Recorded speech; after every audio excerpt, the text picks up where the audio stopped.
ഏറെ വിവാദമായ വഖഫ് ഭേദഗതി നിയമത്തിൽ കേന്ദ്ര സർക്കാരിന് തിരിച്ചടി നൽകിക്കൊണ്ടുള്ള സുപ്രീം കോടതിയുടെ ഇടക്കാല ഉത്തരവാണ് ഇന്ന് ഔട്ട് ഓഫ് ഫോക്കസിൽ നമ്മൾ ആദ്യം സംസാരിക്കാൻ പോകുന്നത്. ഇതിൽ തന്നെ വിവാദമായ പ്രധാന വ്യവസ്ഥകൾ, നിയമത്തിലെ വ്യവസ്ഥകൾ സ്റ്റേ ചെയ്തിരിക്കുകയാണ് സുപ്രീം കോടതി ചെയ്തിട്ടുള്ളത്. ഇതിൽ കേന്ദ്ര സർക്കാരിന് വേണമെങ്കിൽ നിയമം പൂർണ്ണമായും സ്റ്റേ ചെയ്തിട്ടില്ലല്ലോ എന്ന് ആശ്വസിക്കാമെങ്കിലും ഹർജിക്കാരൊക്കെ ഉന്നയിച്ച പ്രധാനപ്പെട്ട ആശങ്കകൾ അതൊക്കെ തന്നെ മുഖവിലേക്ക് എടുത്തുകൊണ്ടാണ് സുപ്രീം കോടതി ഇന്ന് ഒരു ഇടക്കാല ഉത്തരവ് പുറപ്പെടുവിച്ചിട്ടുള്ളത്. അതിൽ തന്നെ നോക്കിക്കഴിഞ്ഞാൽ വഖഫ് സമർപ്പിക്കണമെങ്കിൽ ഒരാൾ 5 വർഷമെങ്കിലും ഇസ്ലാം മത വിശ്വാസം പിന്തുടരണമെന്ന ആ വ്യവസ്ഥ കോടതി സ്റ്റേ ചെയ്തിരിക്കുകയാണ്. അതോടൊപ്പം തന്നെ കളക്ടറുടെ അധികാരം, ഈ വഖഫ് നിയമത്തിൽ കളക്ടർക്ക് നൽകിയിട്ടുള്ള അധികാരവും അവകാശവും അതും സ്റ്റേ ചെയ്തിരിക്കുകയാണ്. ഒപ്പം ഒരു തർക്കമുണ്ടായാൽ, ഒരു വഖഫ് സ്വത്തിനെ കുറിച്ച് തർക്കമുണ്ടായിക്കഴിഞ്ഞാൽ അതിന്റെ സ്റ്റാറ്റസ് കോ ചേഞ്ച് ആകും. അതായത് അത് വഖഫ് ഭൂമി അല്ലാതായി തുടരും എന്ന തരത്തിലുള്ള വിവാദ വ്യവസ്ഥകളെല്ലാം തന്നെ സ്റ്റേ ചെയ്തിരിക്കുന്നു. എന്തായാലും ഇന്നുണ്ടായിട്ടുള്ള ഇടക്കാല ഉത്തരവിനെ മുസ്ലിം സംഘടനകൾ, ഹർജിക്കാരെല്ലാവരും തന്നെ സ്വാഗതം ചെയ്യുകയാണ്. ഒരു അന്തിമ ഉത്തരവ് വരുമ്പോൾ ഈ നിയമം തന്നെ സ്റ്റേ ചെയ്യുന്ന തരത്തിലേക്ക് കാര്യങ്ങൾ പോകും. അതിനുള്ള സൂചനയാണ് ഇന്ന് കോടതിയിൽ നിന്നുണ്ടായിട്ടുള്ളത് എന്നാണ് നിരീക്ഷകർ, വിദഗ്ധരൊക്കെ തന്നെ നിരീക്ഷിക്കുന്നത്. എത്രത്തോളം ആശ്വാസകരമാണ് ഇന്നത്തെ സുപ്രീം കോടതിയുടെ ഉത്തരവ്, ഇടക്കാല ഉത്തരവ് എന്നാണ് നമ്മൾ പരിശോധിക്കാൻ പോകുന്നത്. എത്രത്തോളം സ്വാഗതാർഹമാണ് കോടതിയുടെ ഇടപെടൽ? ഈ ഉത്തരവിനെ എങ്ങനെ കാണുന്നു? കഴിഞ്ഞൊരു 5-10 വർഷമായിട്ട് കോടതിയിൽ നിന്ന് ഒരു ഉത്തരവ് വരുമ്പോൾ അതിൽ ഒന്നുകിൽ വലിയ ആഹ്ലാദം ആളുകൾ പ്രകടിപ്പിക്കുകയും ഒന്നല്ലെങ്കിൽ അമിതമായ നിരാശ രേഖപ്പെടുത്തുകയും ചെയ്യും. അതൊക്കെ 10 വർഷമായി നമ്മൾ കണ്ടുവരുന്ന ഒരു പാറ്റേണാണ്.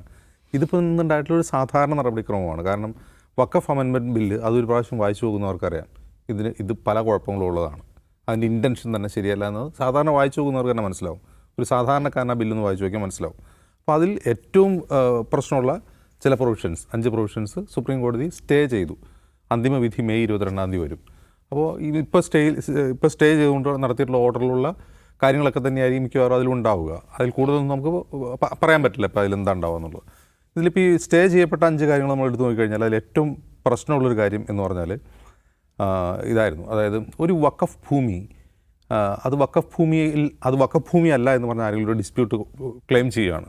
ആ ക്ലെയിം ചെയ്ത് കഴിഞ്ഞാൽ ആ ഡിസ്പ്യൂട്ട് ക്ലെയിം ചെയ്താൽ അത് പരിഹരിക്കേണ്ട ആൾ ജില്ലാ കളക്ടറാണ്. അപ്പോൾ അത് പരിഹരിക്കപ്പെടുന്നവരെ അത് വഖഫ് ഭൂമിയായി കണക്കാക്കാനേ പറ്റില്ല എന്നുള്ളതായിരുന്നു. അത് സ്ട്രൈക്ക് ഡൗൺ ചെയ്തിട്ടുണ്ട്, അത് സ്റ്റേ ചെയ്തിട്ടുണ്ട്. മറ്റൊരു പ്രധാനപ്പെട്ട കാര്യം ദിവ്യ അല്പം മുമ്പ് പറഞ്ഞ ഈ 5 വർഷം 5 വർഷം പ്രാക്ടീസ് ചെയ്ത ഒരാൾക്ക് മാത്രം, ഇസ്ലാം പ്രാക്ടീസ് ചെയ്ത ഒരാൾക്ക് മാത്രമേ വഖഫ് പ്രഖ്യാപിക്കാൻ പറ്റുള്ളൂ എന്നാണ്. അത് ഞാൻ ആ ഒരു വകുപ്പിനെ പറ്റി കുറേ ആലോചിച്ച് നോക്കി. എന്തിനായിരിക്കും അതിൽ ഇൻസേർട്ട് ചെയ്തിട്ടുണ്ടാവുക? ഇപ്പോൾ 5 വർഷം ഇസ്ലാം പ്രാക്ടീസ് ചെയ്യുക എന്ന് പറഞ്ഞാൽ ഒരു സാധാരണ രീതിയിൽ ഇന്ത്യ പോലെ രാജ്യത്ത് ഒരാൾ ഒരു മുസ്ലിം കുടുംബത്തിൽ ജനിച്ചാൽ മുസ്ലിം ആവുക എന്നുള്ളതാണ്. അപ്പോൾ 5 വയസ്സായ ഒരാളെ വഖഫ് പ്രഖ്യാപിക്കാൻ പറ്റൂ എന്നാണോ? അതല്ല. ഇനി മറ്റൊരു മതത്തിൽപ്പെട്ടയാൾ ഇസ്ലാം മതത്തിലേക്ക് കൺവേർട്ട് ചെയ്തതിന് ശേഷം 5 വർഷം കഴിഞ്ഞിട്ട് പ്രഖ്യാപിക്കാൻ പറ്റുള്ളതാണോ? അതാണോ ഇതിൻ്റെ ഒരു? കാരണം കുട്ടികൾക്ക് ഏതായാലും വഖഫ് പ്രഖ്യാപിക്കാൻ പറ്റില്ലല്ലോ. അപ്പോൾ സ്വാഭാവികമായിട്ടും മുതിർന്ന ആൾക്കാണ്. അപ്പോൾ ഇതിനർത്ഥം എന്താണ്?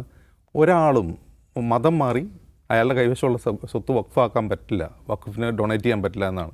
അതല്ലെങ്കിൽ നോൺ മുസ്ലിമായ ഒരാൾക്ക് മുസ്ലിം റിലീജിയസ് പർപ്പസിന് വേണ്ടി തൻ്റെ സ്വത്ത് ഉപയോഗിക്കാൻ പറ്റില്ല എന്ന്. അതിൻ്റെ ഒരു ഇൻറ്റൻഷൻ നമ്മളൊന്ന് ആലോചിച്ച് നോക്കുക.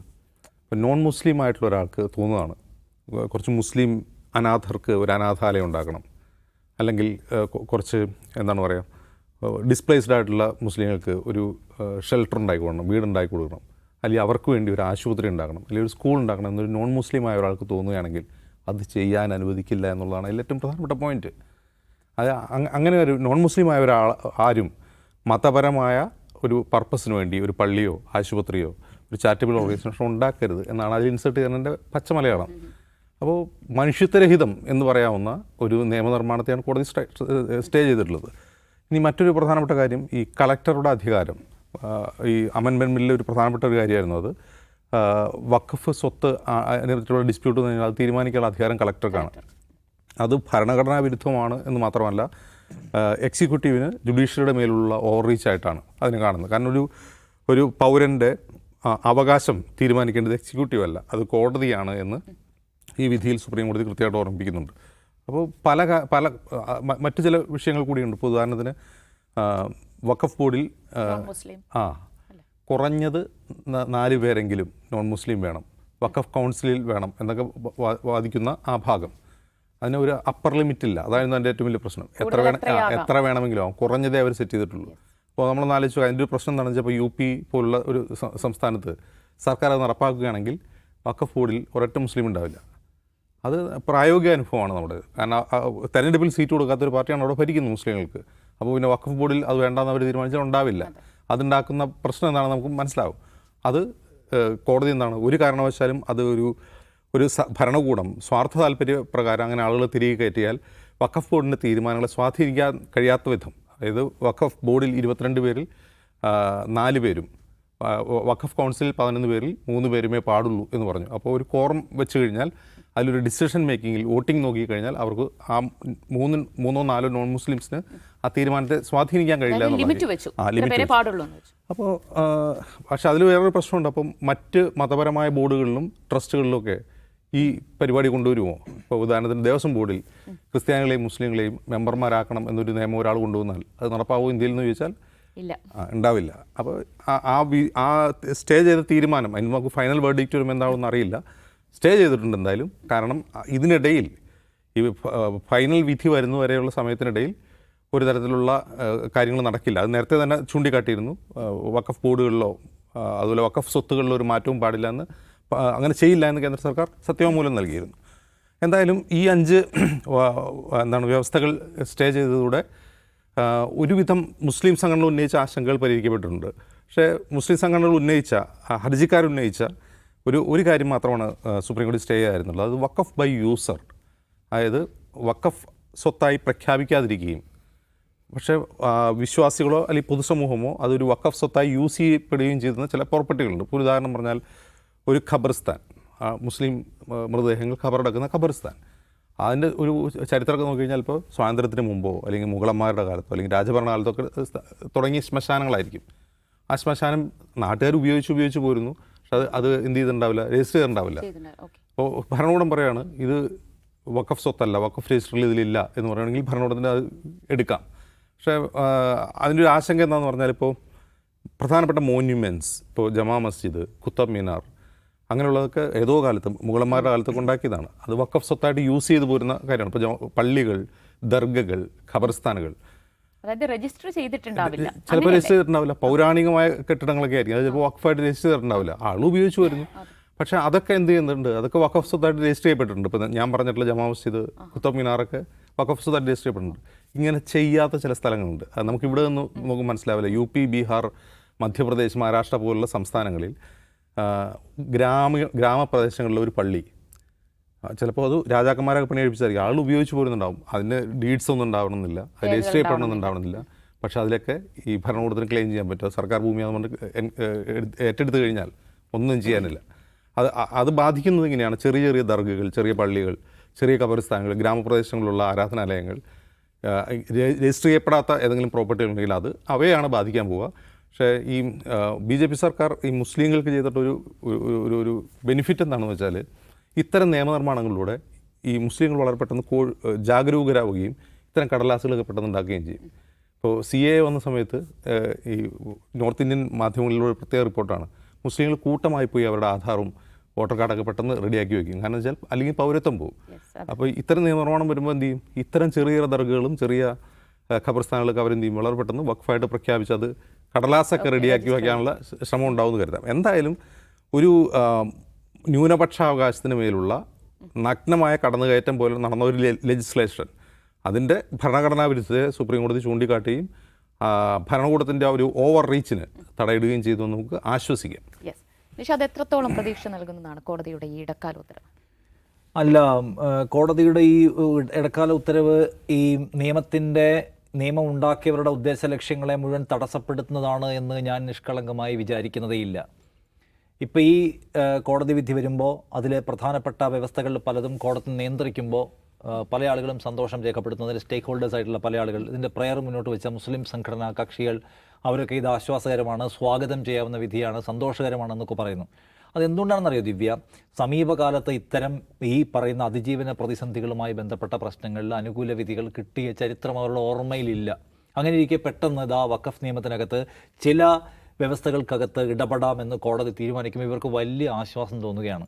എന്താണ് അയോധ്യ ഭൂമി അല്ലെങ്കിൽ ബാബരി മസ്ജിദുമായി ബന്ധപ്പെട്ട വിഷയത്തിൽ എടുത്തിട്ടുള്ള തീരുമാനം കോടതി നമുക്കറിയാവുന്നതാണ്. ഖ്യാൻവാബി മസ്ജിദുമായി ബന്ധപ്പെട്ടെടുത്ത വിധി എന്താണ് നമുക്കറിയാവുന്നതാണ്. ഇലക്ഷൻ കമ്മീഷൻ്റെ രൂപീകരണവുമായി ബന്ധപ്പെട്ട് കോടതി എന്താണ് കൊടുത്ത തീർപ്പെന്നറിയാം. അപ്പോൾ സമീപകാലത്ത് BJP സർക്കാർ അവരുടെ താല്പര്യത്തിന് നടപ്പിലാക്കി എന്ന ആക്ഷേപമുള്ള എല്ലാ കേസുകളും പരമോന്നത നീതിപീഠത്തിന് മുൻപിലെത്തുകയും അത് ആ മട്ടിൽ അവർക്ക് അനുകൂലമായി വിധി വരികയും ചെയ്യുന്നത് കണ്ടു. അല്ലെങ്കിൽ ഇപ്പോൾ കലാപ കേസുകൾ, ഉമർ ഖാലിദ്, ഈ കേസുകളെല്ലാം നമ്മൾ കാണുന്നത് എന്താണ്? ഈ ഒരു സെക്കുലർ സ്പേസിൽ നിൽക്കുന്ന ആൾക്കാർ മുഴുവൻ നിരാശപ്പെടുകയാണ്. അങ്ങനെ ഇരിക്കെ ഇങ്ങനെ ഒരു നിയമം എല്ലാ അർത്ഥത്തിലും ഭരണഘടനാ വിരുദ്ധമാണെന്നും നിക്ഷിപ്ത താല്പര്യമുള്ളതാണെന്നും രാഷ്ട്രീയ പദ്ധതിയാണെന്നും ആർക്കും മനസ്സിലാവുന്ന ഒരു നിയമം അത് കോടതിയിൽ പോയി ചോദ്യം ചെയ്യുമ്പോൾ അതിൻ്റെ ചില ഭാഗങ്ങൾ കോടതി ഒന്ന് അഡ്രസ്സ് ചെയ്യുന്നത് കാണുമ്പോൾ വല്ലാത്ത സന്തോഷം തോന്നുന്നത് സാധാരണമാണ് എന്നാണ് ഞാൻ കാണുന്ന കാര്യം. അല്ലെങ്കിൽ ഈ നിയമം അടിമുടി ഭരണഘടനാ വിരുദ്ധമാണെന്ന് ചൂണ്ടിക്കാണിച്ചുകൊണ്ടാണ് ഇതിൻ്റെ പ്രയർ ഉന്നയിച്ച ആൾക്കാർ കോടതിയിൽ പോയിട്ടുള്ളത്. ഇത് ഭരണഘടനാപരമല്ല എന്ന് പറയാൻ കഴിയില്ല എന്ന് കോടതി പറയുന്നു. കോടതി അങ്ങനെ കണ്ടെത്തുന്നത് എന്ത് അടിസ്ഥാനത്തിലാണ്? അത് വളരെ പ്രധാനപ്പെട്ട ഒരു ചോദ്യം അതിനകത്തുണ്ടല്ലോ. ഇപ്പം നേരത്തെ അജിംസ് പറഞ്ഞു, അതായത് ഈ ബോർഡിനകത്ത് 3 പേർ സംസ്ഥാന തലത്തിലും 4 പേർ ദേശീയ തലത്തിലും നോൺ മുസ്ലിംസ് ആയിട്ടുള്ള ആളുകൾ ഉണ്ടാവാം, അതിന് മുകളിലേക്കുള്ള ആളുകൾ പാടില്ല എന്ന് കോടതി പറയുന്നു. അതേ കോടതിയാണ് ഈ കേസ് പരിഗണിച്ചു കൊണ്ടിരുന്നപ്പോൾ തിരുപ്പതി ദേവസ്വത്തിനകത്ത് നോൺ ഹിന്ദുസിനെ നിങ്ങൾ അലോ ചെയ്യുമോ എന്ന് ചോദിച്ചത്. അന്ന് കോടതി ഒരു സംശയം ചോദിച്ചു, തിരുപ്പതി ദേവസ്വത്തിൽ ഹിന്ദുക്കളല്ലാത്ത ആളുകളെ ഉൾപ്പെടുത്തുമോ എന്ന്. അത് കോടതിയുടെ ഒരു ജെന്യുവൻ സംശയമാണല്ലോ. ആ ചോദ്യം ചോദിച്ച കോടതി ഇന്നിപ്പോൾ ഇതിനകത്ത് നോൺ മുസ്ലിംസ് അല്ലാത്ത ആളുകളെ ഉൾപ്പെടുത്താം, അവരുടെ മുസ്ലിങ്ങളുടെ വഖഫ് ബോർഡിൽ അവരുടെ മതത്തിന് പുറത്തുനിന്നുള്ള ആൾക്കാരെ ഉൾപ്പെടുത്താമെന്നൊരു തീരുമാനം എടുത്തിരിക്കുന്നു. എന്ത് കൺവിക്ഷൻ, എന്ത് ബോധ്യത്തിൻ്റെ അടിസ്ഥാനത്തിലാണ് കോടതി എടുത്തത്? അന്ന് ആ ചോദ്യം ചോദിച്ച കോടതിക്ക് ഇപ്പോൾ എന്ത് തിരുത്ത് ബോധ്യം ഉണ്ടായത്?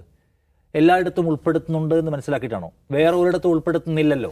ഇപ്പം നമ്മുടെ കേരളത്തിലെ ദേവസ്വം ബോർഡിലില്ല, തിരുപ്പതി ദേവസ്വത്തിലില്ല, എന്നാൽ ഈ കാര്യത്തിലാകാം എന്ന് കോടതി തീരുമാനിക്കുന്നത് എന്ത് അടിസ്ഥാനത്തിലാണ്? അതിൻ്റെ ഭരണഘടനാപരമായിട്ടുള്ള പ്രതലം എന്താണ്, പശ്ചാത്തലം എന്താണ്, ലോജിക്കൽ പശ്ചാത്തലം എന്താണ്? ഇനിയിപ്പോൾ അതിനെ മറികടക്കുന്ന എന്തെങ്കിലും വാദം കേന്ദ്ര സർക്കാർ മുന്നോട്ട് വെച്ചു? കേന്ദ്ര സർക്കാരൊന്നും മറുപടി ഉണ്ടായില്ല. എന്നിട്ടാണ് കോടതി പറയുന്നത് ആയിക്കോട്ടെ നോൺ മുസ്ലിംസ്. അതിൻ്റെ യുക്തി എന്താണ്?